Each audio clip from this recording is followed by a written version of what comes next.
નમસ્કાર મિત્રો, આજ આપણે વાત કરવાની છે બગદાણા વિવાદ વિશે।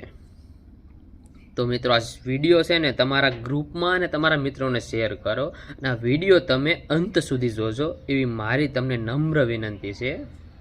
કારણ કે આ વિડીયોની અંદર આપણે કાયદો શું કહે છે, તથ્ય શું કહે છે અને સામાજિક દ્રષ્ટિ શું કહે છે બધી વાત કરવાની છે। તો સૌથી પહેલાં આપણે વિવાદની વાત જાણીએ ને તમે બધા જાણતા જ હશો કે વિવાદ શું ચાલે છે, પણ આ વિવાદની પાછળનું કારણ પણ એક મને ખબર છે, તમને જણાવું। થોડા સમય પહેલા માયાભાઈ આહિરે મુંબઈમાં ડાયરો કરેલો હતો। તો મુંબઈની અંદર ડાયરામાં માયાભાઈ આહિર એવું બોલ્યા કે યોગેશભાઈ સાગર બગદાણાના મેનેજિંગ ટ્રસ્ટી છે।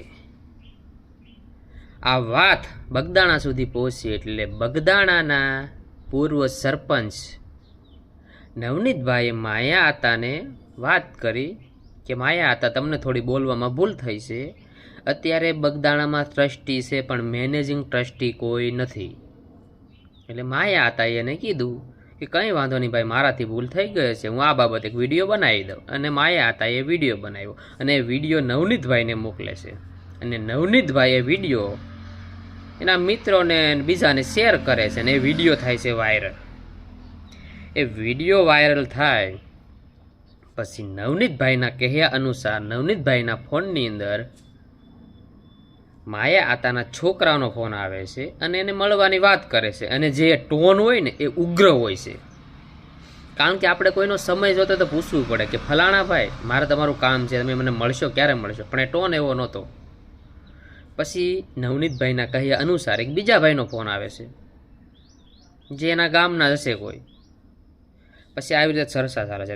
એ સમયે જ એ જ રાતે જ નવનીતભાઈ ઉપર અસામાજિક તત્વો દ્વારા હુમલો કરવામાં આવે છે। નવનીતભાઈને લાઠીઓ દ્વારા ઢોર મારવામાં આવે છે અને મારતી વખતે એનો વિડીયો બનાવવામાં આવે છે। તો હું વાત એ કહેવા માગું છું કે આ જે વિડીયો બનાવ્યો હતો એ કહેવા શું માગે છે? આ વિડીયો બનાવવાનો મતલબ તો એવો હતો ને કે જો તમે અમારાથી નહીં ડરો ને તો અમે તમને મારશું। આ એક ધાક બતાવવાની વાત હતી, સમાજની અંદર એક ધાક, એક ડર પેદા કરવાની વાત હતી કે તમારે અમારાથી ડરવું પડશે અને જો નહીં ડરો ને તો અમે છોડશું નહીં। ને આ વાત હું કોઈ પણ સમાજની નથી કરતો, કારણ કે સમાજની અંદર અસામાજિક તત્વો નથી હોતા, જે અસામાજિક તત્વો હોય ને સમાજની બહારના જ હોય છે એટલા માટે। અને આ વાત છે ને કોઈ પણ એક સમાજની નથી, આ 18 વર્ણની વાત છે।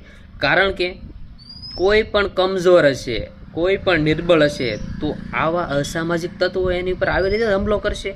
આજ આ નવનીતભાઈ ઉપર થયું છે, કાલ બીજા ઉપર થશે, કાલ કોઈ પણ ઉપર થશે। તો સમાજ ચૂપચાપ બેઠી ને આ જોયા કરશે? વાત એ છે આ સમાજની નથી, આ માનવતાની વાત છે। અને આ મુદ્દો આપણે જાણીએ, જે યોગેશભાઈ સાગર છે ને એ મુંબઈમાં એક વિસ્તારના ધારાસભ્ય છે અને જે બગદાણાના મેનેજિંગ ટ્રસ્ટી છે। આ વાત થોડાક મહિનાની છે। જે બગદાણામાં બધી દુકાનો લાગેલી છે ને રમકડાની, ચા નાસ્તાની વગેરે વગેરે, એ બધી કોળી ભાઈઓની દુકાનો છે। તો એ યોગેશભાઈ સાગર એવું મતલબમાં વાત ચાલતી હતી કે દુકાનો બધી હટાવી દેવી, એટલે થોડો અંદરો અંદર વિવાદ શરૂ જ હતો અને ત્યાં નામ લેવાનું કે મેનેજિંગ ટ્રસ્ટી યોગેશભાઈ છે, એટલે અહીંયા બધું થયું। ને આ લોકોએ તો પોતાએ મતલબમાં હકીકત જણાવી છે। જો આપણે સાચું બોલવું હોય તો પણ આવું અઘરું, આવો માર ખાવો પડે, તો હકીકત સાચું બોલવાની વેલ્યુ શું છે?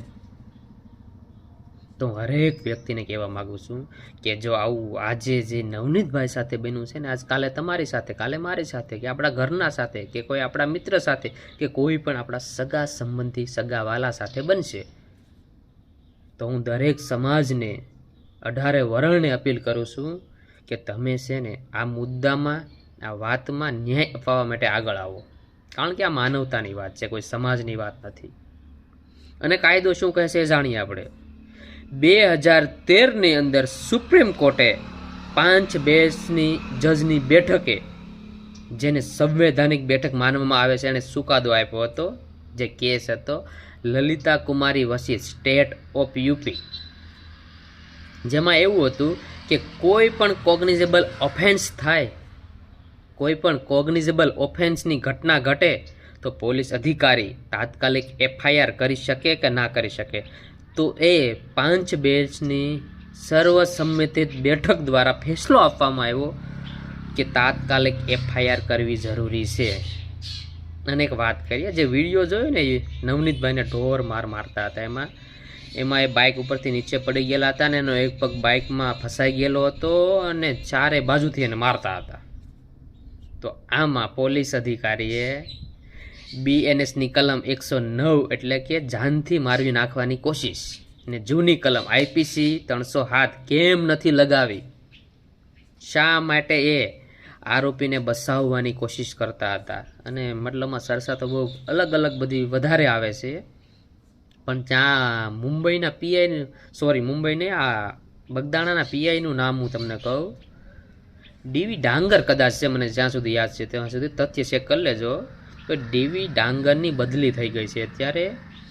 તો આપણે આમાં આ તપાસ કરવું જોઈએ કે DV ડાંગરના ફોનની અંદર જે અત્યારે નામ નવનીતભાઈ બોલી રહ્યા છે એ વ્યક્તિઓના આવે છે કે નથી આવતા? એ વ્યક્તિઓની આ DV ડાંગર આ PI સાથે વાત થયેલી છે કે નથી થયેલી?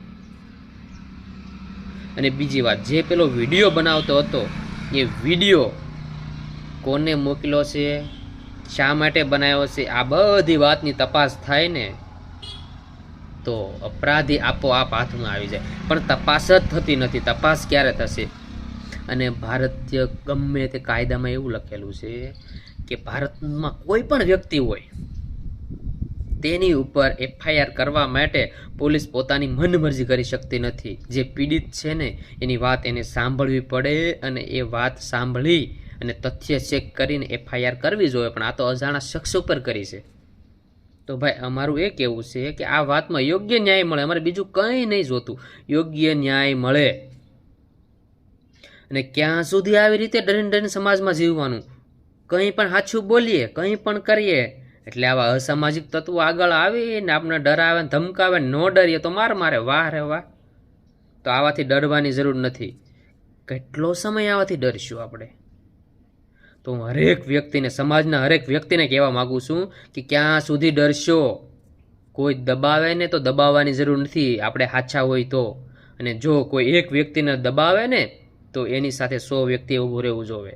અને જો 100 વ્યક્તિને દબાવે ને તો 1000 વ્યક્તિને, અને 1000ને દબાવે ને તો 1 લાખને. એટલે કોઈથી ડરવાની જરૂર નથી.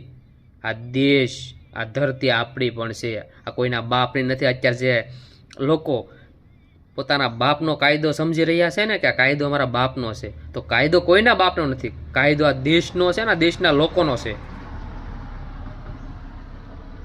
દેશનું બંધારણ દેશના હરેક વ્યક્તિને સમાન અધિકાર આપે છે. તો આ સમાન અધિકાર આપણને ક્યારે મળશે? આપણી સાથે અત્યારે એટલો અન્યાય થાય છે તો આપણે કેમ બોલતા નથી? તો હું બધાને અપીલ કરું છું, 18 વર્ણને અપીલ કરું છું કે આવી કોઈ પણ વાત થતી હોય તો આગળ આવવું જોઈએ. અને આ મામલો તો અત્યારે ઉગ્ર બન્યો એટલે ખુલ્લો પડ્યો એટલે, નહીંતર આવા પણ અનેક મામલા છે જેમાં ગરીબ લોકો, લાચાર લોકો પીડાય છે પણ એની કોઈ વાત સાંભળતું નથી. અને આ પોલીસ કચેરી છે ને, જે લોકોની સુરક્ષા માટે બનાવવામાં આવી હોય ને, ત્યાં લોકો જતા ડરે છે. કારણ કે એને બીક લાગે કે આ પોલીસવાળા અમને કંઈ ખોટા કેસમાં ફસાવી દેશે તો આ પોલીસવાળા જે લોકોની રક્ષા માટે બનાવવામાં આવેલા છે, આજે એ લોકો એનાથી ડરે કેમ? રક્ષક જ ભક્ષક કેમ બને? આ પ્રશ્ન ઊભો થાય છે સિસ્ટમ ઉપર, કાયદા વ્યવસ્થા ઉપર. તો હું ગુજરાતના હર્ષ સંઘવી, હોમ મિનિસ્ટર અને ડેપ્યુટી CMને કહેવા માગું છું કે તમે છે ને આ ઉપર કાયદેસર કાર્યવાહી કરો અને ગુજરાતમાં કાયદો વ્યવસ્થા જાળવો. કારણ કે ગુજરાત હવે બિહાર બનતું જાય છે, આ તમને જોવા મળે છે. કેટલો સમય આવું ચાલશે અને જો આવું નહીં થાય ને તો તમે પણ કોઈ પરમાનન્ટ ત્યાં નથી બેઠા, તમારી પણ બદલી થશે, તમારે પણ ત્યાંથી નીચું જ આવવું પડશે. એટલા માટે આ વાત જાણવી અને જરૂરી છે. અને આવું જો કોઈ પણ સાથે થતું હોય, કોઈ પણ સાથે અન્યાય થતો હોય ને, તો સમાજના લોકોએ, આગેવાનોએ આગળ આવી અને એનું ધ્યાન દોરવું જરૂરી છે. અને એક વાત કરું, અત્યારે વાત એવી થાય છે કે ભાઈ અત્યારે રાજનેતાઓએ કે રાજનીતિ આમાં ના નાખવી જોઈએ. વાત સાચી છે, રાજનીતિ ન નાખવી જોઈએ, પણ એવું થાય છે કે સમાજના લોકો જે રાજનીતિ કરે છે ને એનામાં આગળ ન હોય. એ મેં વાત સાંભળી, મને ખબર નથી, વાત મળી મારા કાને.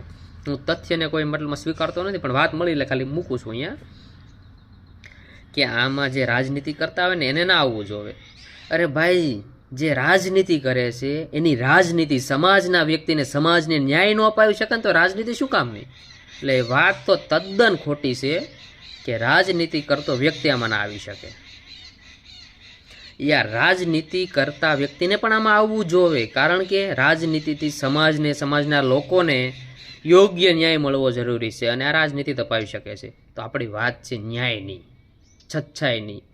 કોઈ પણ, હું બીજી વાર ક્લિયર કરી દેવા માગું છું કે કોઈ પણ સમાજ ઉપર આ વાત નથી, કારણ કે કોઈ પણ અસામાજિક તત્વ સમાજના નથી હોતા. એને અસામાજિક તત્વ એટલા માટે જ કહેવામાં આવે છે કે જે સમાજ બહારના હોય છે, જે સમાજને બદનામ કરવાનું કામ કરે છે, જે સમાજમાં ડર ઊભો કરવાનું કામ કરે છે. તો આવા અસામાજિક તત્વો કોઈ પણ હોય, આની ઉપર એક્શન લેવી જોવે.